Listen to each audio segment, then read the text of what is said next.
not be deceived. Neither the sexual immorality, immoral, nor idolaters, nor adulterers, nor men who practice homosexuality, nor thieves, nor the greedy, nor drunkards, nor evildoers, nor swindlers will inherit the kingdom of God. And such were some of you, but you were washed, you were sanctified, you were justified in the name of Jesus Christ and by the Spirit of our God. And then you can go down to verse 18. It says, flee from sexual immorality. Every other sin a person commits is outside the body, but the sexual immoral person sins against his own body. Or do you not know that your body is a temple of the Holy Spirit within you, whom you have from God? You are not your own, for you were bought with a price, so glorify God in your body. Lord, thank you that we can devote this word, this message to you, because you spoke it. And may it now come alive in our lives, in our actions, and in our beliefs. And I pray this in Jesus' name. Amen. The title of this message tonight is, Maybe You Should Change Your Position. So turn to the person next to you and tell them, maybe you should change your position. Tell them. Tell them to sit on the other bum. Just change that position a little bit. Turn to your other neighbor and say, maybe it's time you change your position now. Tell him.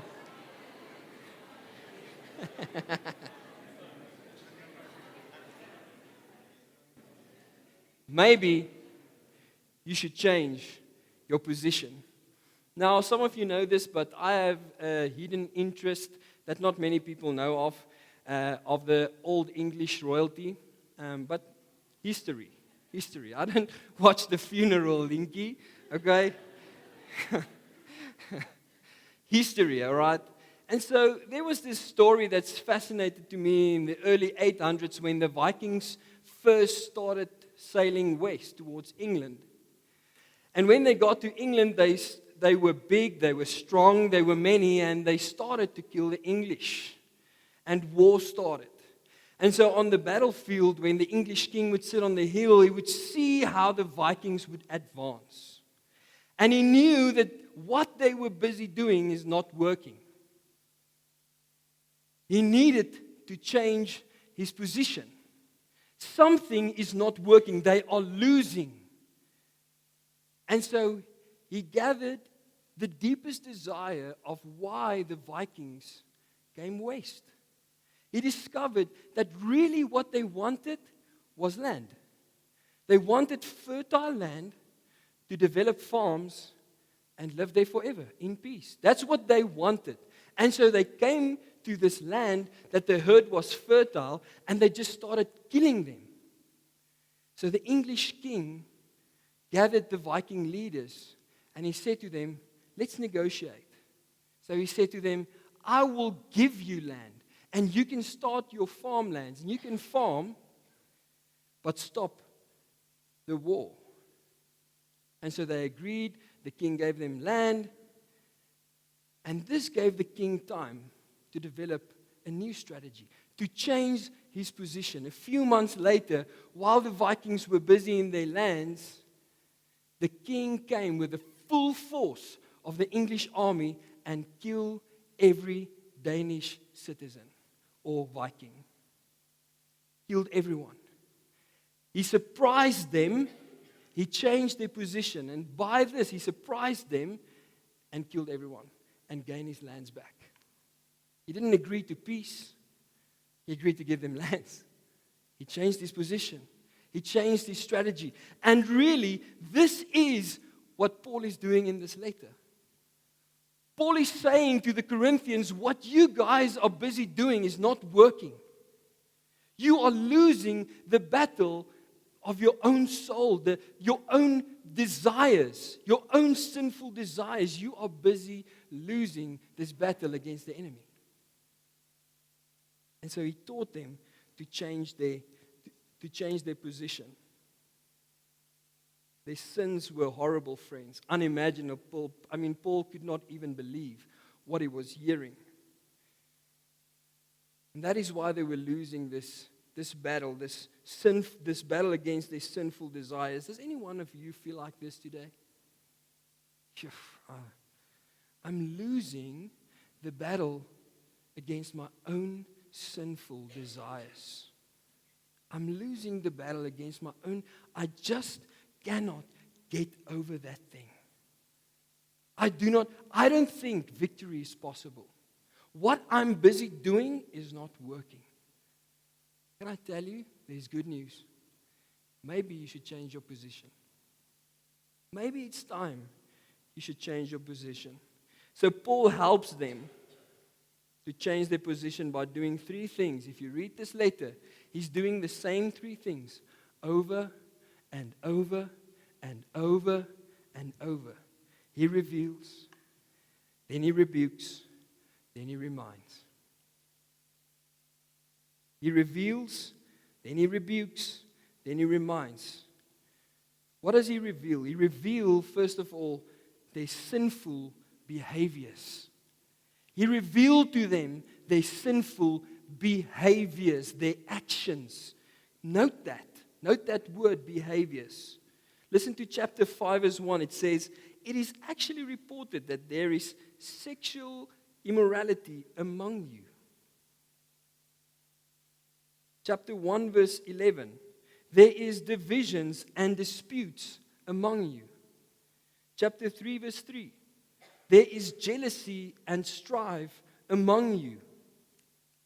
Chapter 6 verse 6. One Christian goes to court against another. They were dragging each other to court about small disputes. And so we see in an overwhelming way how Paul is saying, hey, listen, this, what you are doing, your behavior is not good. It is not good. And he's doing this over and over, almost in an offensive way. That's why I'm saying, if you read some of these things, we can even not relate to it, so how horrible it is. But Paul needed to show them their behaviors, the reports that he was getting. Why do you think Paul did this? Why do you think Paul did this? Because most of the time, friends, our behaviors are a direct result of what we believe over ourselves, of our convictions of ourselves. And so let's take Ruan for an example. Ruan, sorry man. But Ruan is securing himself. And so let's say Ruan is new, right? And he walks into the room like they're walking out now. He's walking in, right? Ruan comes in. And this can be you. You are walking into a new class, a new place full of friends, on university, at school, at your workplace. You walk in, you are new. Ruan is new. Nobody knows him. Nobody greets him. But what he believes, let's say he believes over himself that I am not good enough. I don't fit in here. I don't belong. If that is what he believes of himself, he will have feelings and emotions of insecurity, of shamefulness. Do you know what his behavior will be? His behavior will be, he will withdraw. He will not engage in a conversation. He will not walk up to someone and greet someone just from himself. He might even not come back. Because that is what he believes over himself. And friends, this is psychology 101. Our beliefs, our emotions, and our behaviors. And what Paul is doing is he's saying, look what you are doing. He's pointing out their behaviors. Their behaviors has a direct connection to what they believe over themselves. And we'll get to the belief in a moment. And so therefore, Paul had to highlight their behaviors. He had to show them what you are doing, what you are busy with, your actions is sin. It is sin. And he also had to help them to reveal actions they were not even aware of. So some of these things, maybe they didn't even know that they were doing it. And so is some of you, some of us. There's certain things that we do that we don't even know that we're doing. We call it blind spots. You do certain things and you don't even realize that you are doing these things. Look at some of the things that Paul is naming in the scripture. He's saying greed. He's saying, no, I don't have greed. Maybe you should ask some questions. Why do you work such long hours? Why do you want to get to the corporate ladder so quick? Why do you want to make so much money? Drunkenness. Are you the person that maybe take 3 drinks too much at a bachelor's party? Or at hole number 19? Slander or lies. I remember when I was a student, there was this small culture in our group of friends where people will keep on talking behind each other's backs. And it wasn't good things, it was actually bad things. Until there came someone into our group who spent enough time with everyone and heard, you guys are speaking about one another. And we didn't even know it. And someone came into our group and say, why do you speak about each other? It's not good things. We sometimes don't even know about the things that we do that is bad. Jealousy. Oh, that person got the new Nikes. I also have to get the new Nikes. In fact, I have to get better Nikes. Addictions, friends. All sorts of addictions. Sexual addictions. Immoral addictions. Things that we sometimes don't even know. Our behaviors and actions are deeply connected to our personal beliefs over ourselves. Deeply connected. And listen to this. God created us with the ability to choose our own actions. You remember this. We can control the consequences of our actions. Remember this. Our actions sometimes hurt people. The way that we speak about people behind their backs, it hurts people. The way that we do things, it hurts people. And not just that, it creates a gap between us and God. It creates distance and separation between us and God. And I must say this, it is not from God's side because God saved you. He washed you, He took you, He saved you. It is from our side because many times we continue with the things that we should not be doing. And we step away from God. We create the gap between us and God. And then when we pray, it feels like we pray against the roof. Have you ever said that? Have you ever realized that? Maybe you should change your position. The second thing that Paul then does is he rebukes their old identity. Listen to chapter 6, verse 9. He says, do you not be deceived. Do not be deceived. Neither the sexual immoral, nor the idolaters, nor adulterers, nor men who practice homosexuality, nor thieves, nor the greedy, nor drunkards, nor revilers, nor swindlers will inherit the kingdom of God. And such were some of you, their old identity. This is who you were. Don't fool yourself. If you continue with these things, you will not inherit the kingdom of God. 1 Corinthians 3 verse 2, he says, I fed you with milk, not solid food, for you were not ready for it. And even now are you not ready, for you are still in the flesh. You are still living in your old identity. Chapter 5, your boasting is not good, and you are arrogant. You are still living in your old identity. What they believed about themselves was not from God, friends. Can you see this? What they believed about who they are were not from God. That is what when Ruan walks into the room and no one greets him, the belief that is that I am not good enough. I don't fit in here. I don't belong. How many of us has believe lies over our lives? Our old identity. And then we keep on living that way. That's why they continued living as if they, the way that they were living before Jesus saved them. They were living in that same way. They continued and they struggled to shake off their old identity. On paper, they were maybe Christians. On paper, in the stats, maybe they were Christian. But their convictions about who they truly were was not yet changed. It did not change. They still lived in their old ways. They still lived in their old identity. Can you see it? And so listen to what 1 John 1 verse 6 says. It says, if we say we have fellowship with Him while we walk in darkness, if we say we have fellowship with God, we stand in relationship with God, if we say I am a Christian, while we walk in darkness, we continue in our old ways, listen to this, we lie. Ons lieg. And do not practice the truth.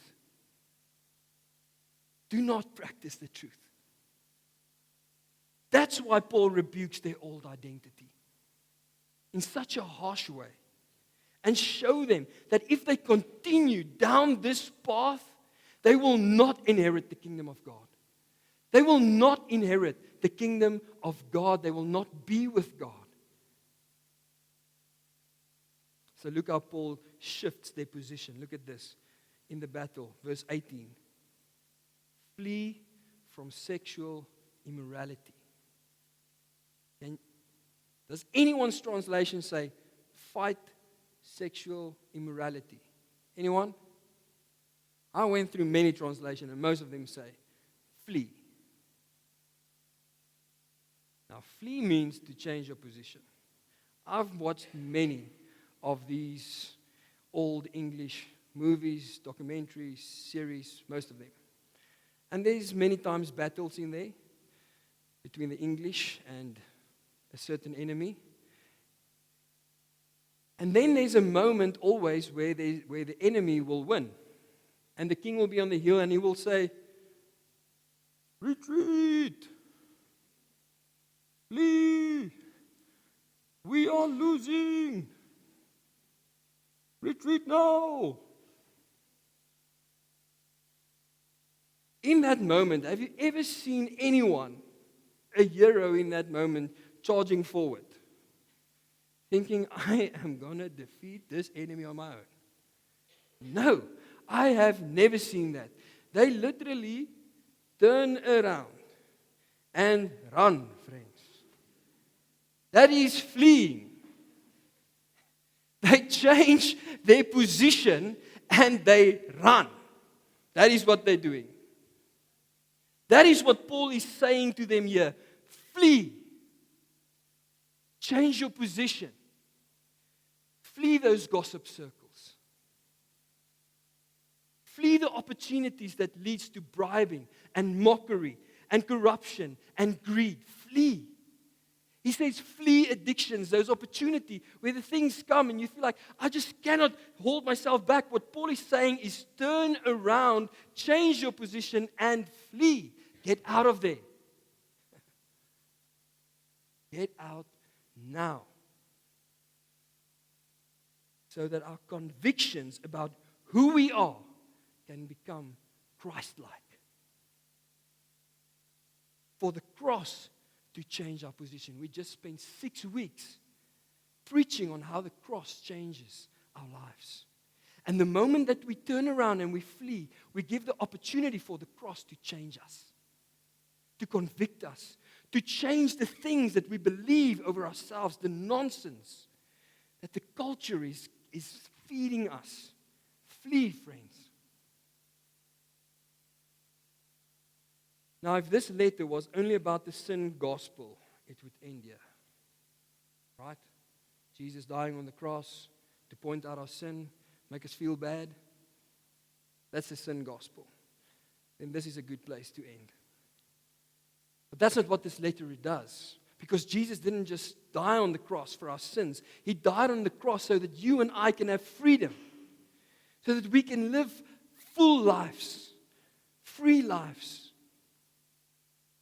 complete lives. And so therefore, lastly, the third thing that Paul does is he reminds them of the true gospel. He points them back to Christ the whole time. When you read this letter, what Paul does is he points them to Christ the whole time. He reminds them of who they really are. Listen to chapter 6, verse 11. He says, "But you were washed. You were sanctified. You were justified in the name of the Lord Jesus Christ and by the Spirit of our God." Verse 19, "Do you not know that your body is a temple of the Holy Spirit within you, whom you have from God? You are not your own, for you were bought with a price, so glorify God in your body."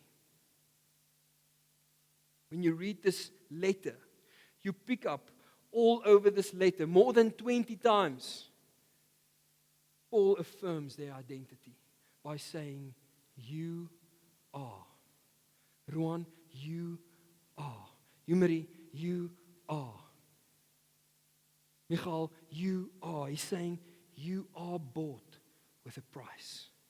You are washed clean. He's saying, you are made new. You were sanctified. You were justified. I made you new. You are in Christ. You are God's temple. He's saying, you are His building. He's affirming their identity. He's telling them over and over who they really are. You are the precious possession of the King. You belong to Him. He looks after you. He loves you. He wants to be with you. He adores you. He wants to be in a personal relationship with you. That is what Paul is reminding them over and over. Can you understand then why God hates sin? Can you understand why God hates sin? Because sin, in a way, separates us from Him. It separates us from His love. It's not that He stops loving us. It's that we turn our back on God. And we delight in our sinful desires, the things of our flesh. And so by accepting the true gospel of Jesus Christ, your convictions about yourself will change. Say, but what do I have to do now? This is not a do message. Jesus already did it. If you accept the gospel of Jesus, He will change your beliefs. You have to accept that you are not that person that does not fit in here anymore. You have to realize that you do belong, that you belong with Christ, that He accepts you. And therefore, when you walk in here, it doesn't matter whether no one greets you, because your identity is solid in Christ. Does this make sense?